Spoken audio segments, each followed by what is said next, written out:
Começando mais um vídeo aqui no canal, aí.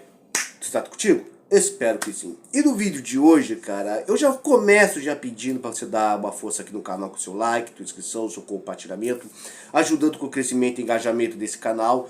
Terminando de assistir esse vídeo, dá a força dos últimos vídeos que nós postamos, vai lá, comenta, curte, compartilha, que isso muito me ajuda. E sem mais delongas, cara, vamos diretamente ao assunto, porque eu não quero fazer um vídeo muito longo, até porque é um vídeo da qual, assim, cara... Quem me conhece sabe que eu não gosto de dar notícias de morte aqui no meu canal. Por mais que eu goste de comentar algumas coisas do cotidiano, sabe? Eu não gosto muito de chegar aqui e falar quando um determinado artista ou alguma pessoa acaba morrendo. Porque, como eu costumo dizer, eu não sou coveiro para viver da morte dos outros. Então eu não gosto de dar essas notícias. No entanto, às vezes... vale a pena nós deixarmos uma homenagem, não é? Então, principalmente para aquelas pessoas que realmente lutaram para deixar suas contribuições na vida, né, cara? E assim, morreu essa semana o professor e físico Adalto Lourenço, né, cara? O professor Adalto Lourenço, que era presbítero, professor de física e tudo mais. Morreu essa semana, né? Ele sofreu um infarto, pelas notícias que eu vi, ele sofreu um infarto esses dias e às poucas horas ele não resistiu e morreu. O professor Adalto, cara, era um cientista brilhante, um homem de fé, e ele defendia o criacionismo, né? Para quem conhece sabe, o criacionismo é uma área da ciência onde ela rejeita o evolucionismo e crê que o universo não se formou de um Big Bang assim do nada, mas sim que o universo foi criado por um designer inteligente, não é? E assim, cara, e nós sabemos que no mundo de hoje, cara, muitas pessoas têm tentado apagar Deus das vidas das pessoas, né? Vivemos em um mundo cada vez mais científico, cada vez mais tecnológico, né? Um mundo onde as pessoas estão se voltando cada vez mais para o próprio homem e deixando Deus de lado, onde acaba que, consequentemente a isso, a sociedade vai se piorando cada vez mais, já que ao você tirar Deus do cenário, muitas vezes os valores e os princípios cristãos que antes regiam a vida das pessoas acabam também se apagando. E consequentemente isso, o homem se torna uma criatura cada vez mais insaciável pelos seus pecados e abandonando coisas como o amor, a fé, a justiça. E nós temos visto isso acontecer na nossa sociedade.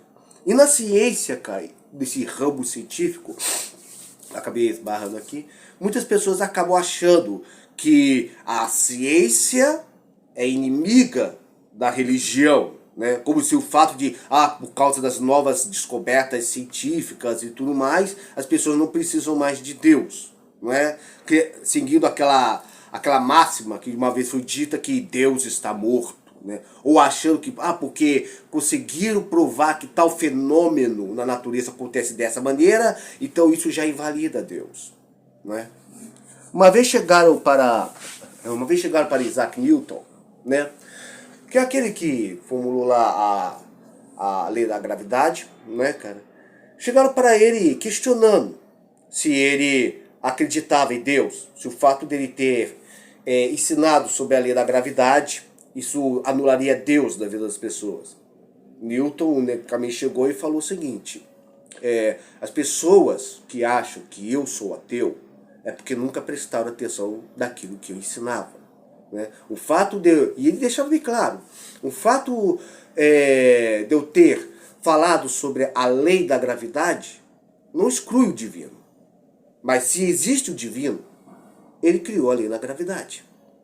Porque infelizmente muitas pessoas acham que é natural um cientista ser ateu, sendo que na verdade não.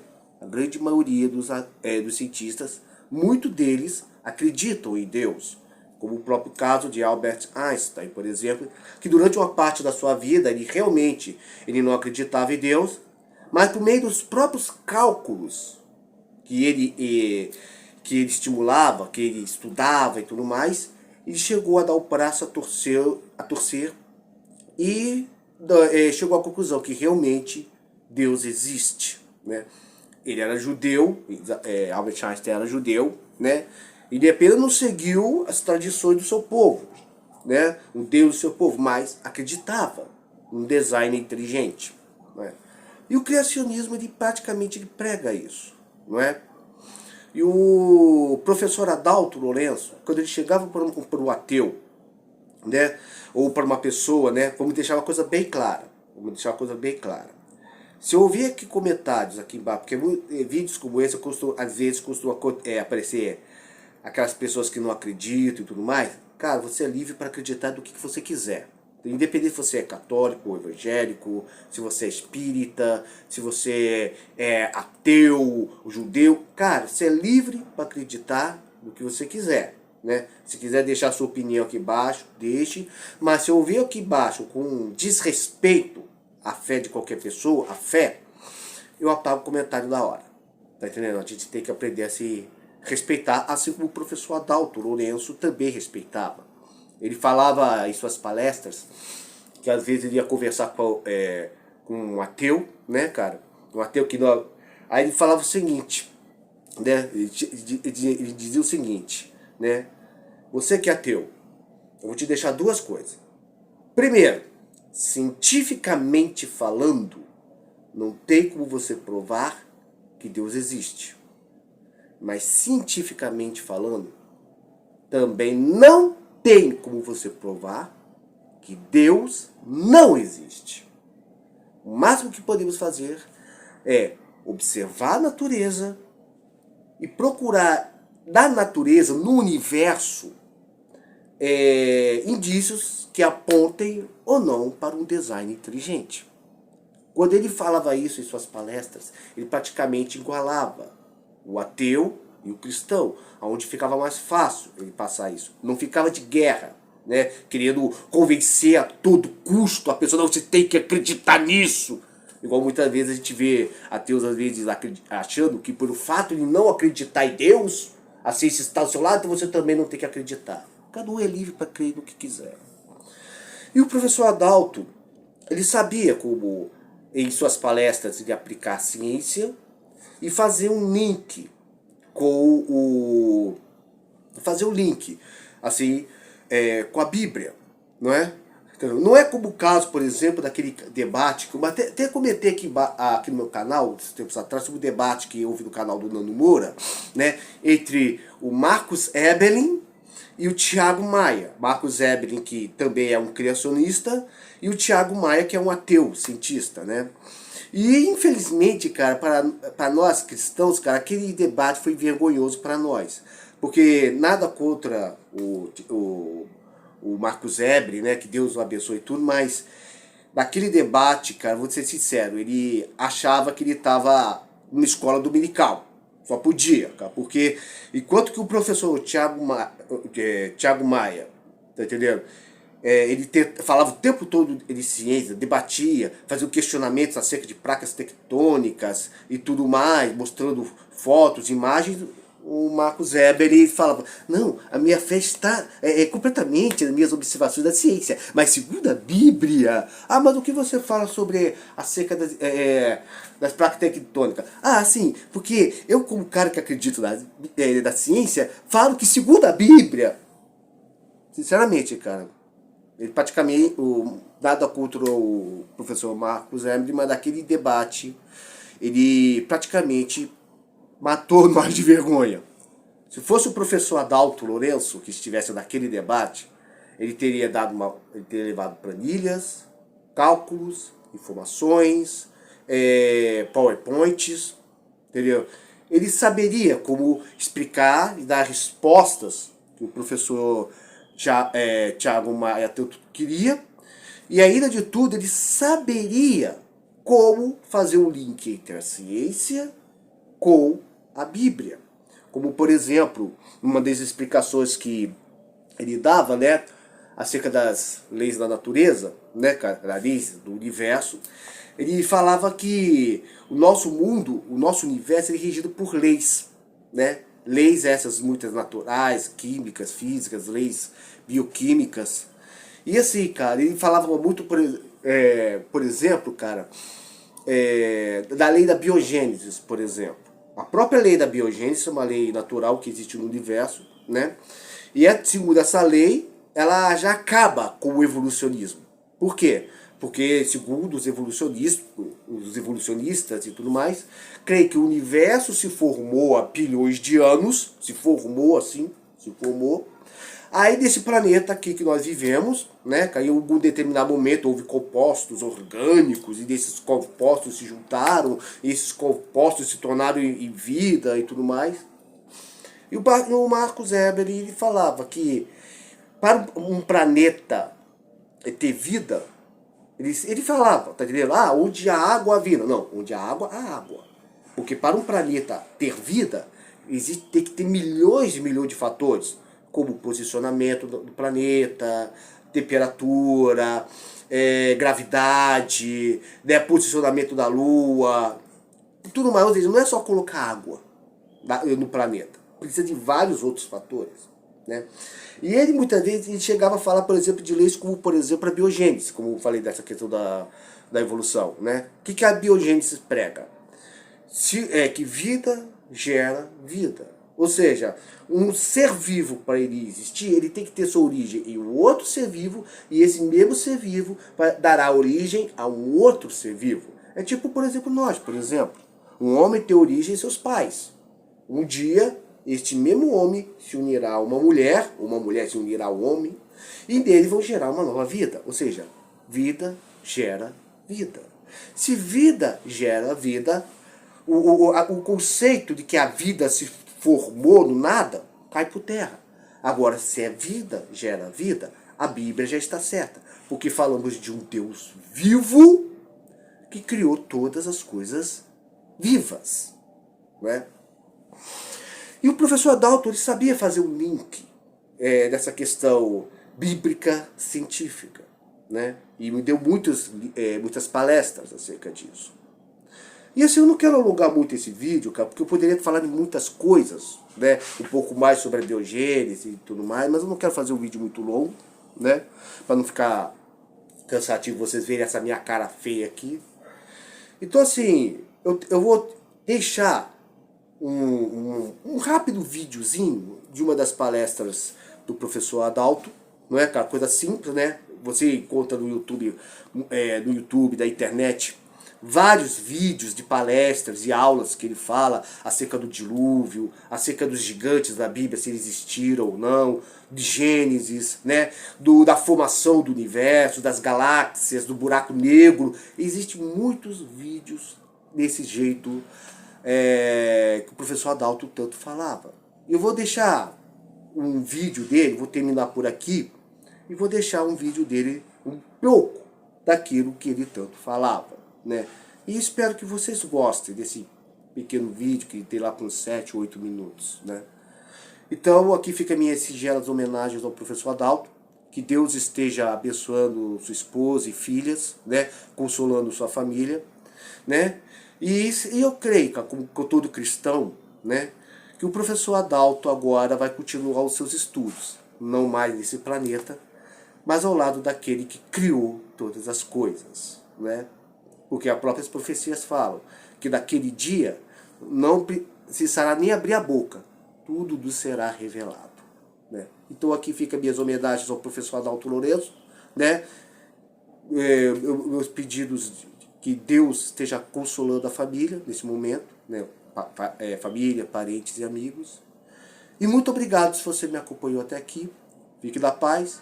Que Deus esteja te abençoando grandemente nesse dia de hoje. Até. Tchau e shalom. Assiste o vídeo que eu vou postar aqui. Fica na paz. Até. Tchau e fui.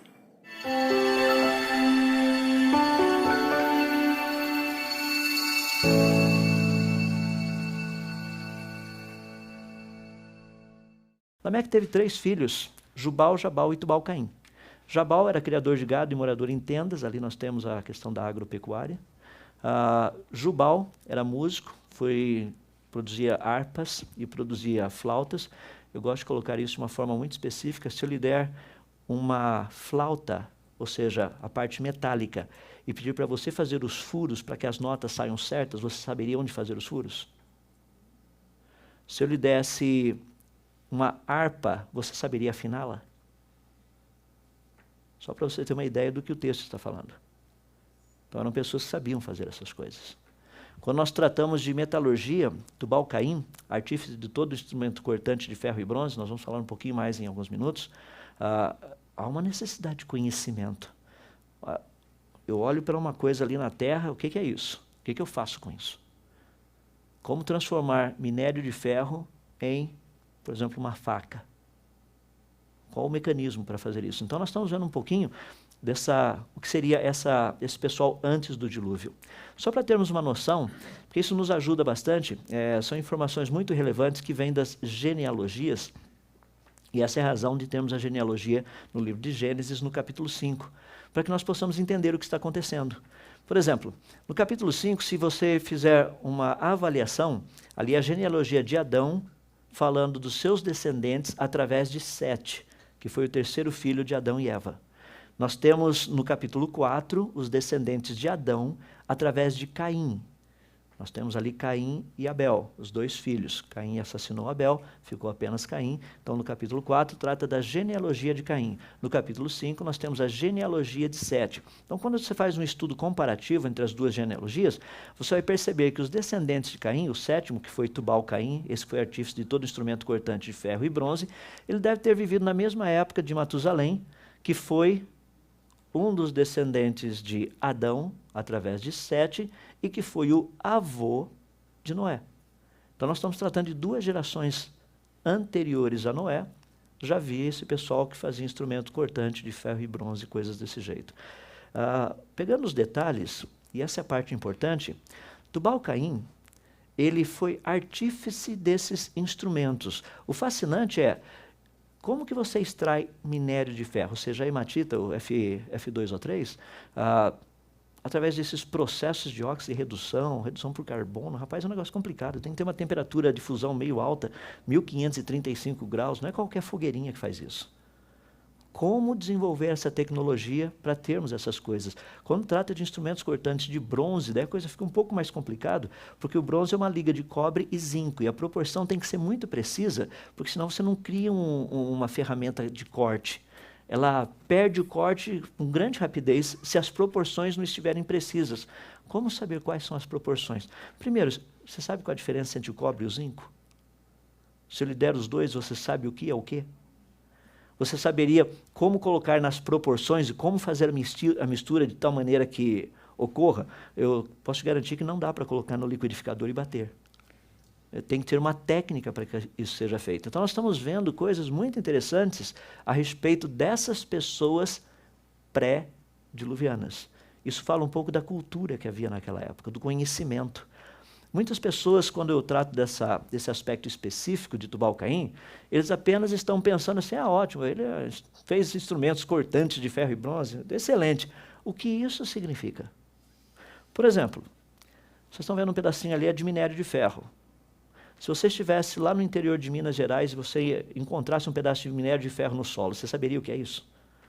Tem gente que não tem a menor noção do que é. Ele olha, vê, uma pedra. Tudo que ele viu foi uma pedra. Tá. Daí como é que você transforma esse negócio naquele outro negócio? Ou seja, de minério de ferro numa faca. São processos de oxirredução por meio de carbono, é muito interessante, só mostrei um pedaço.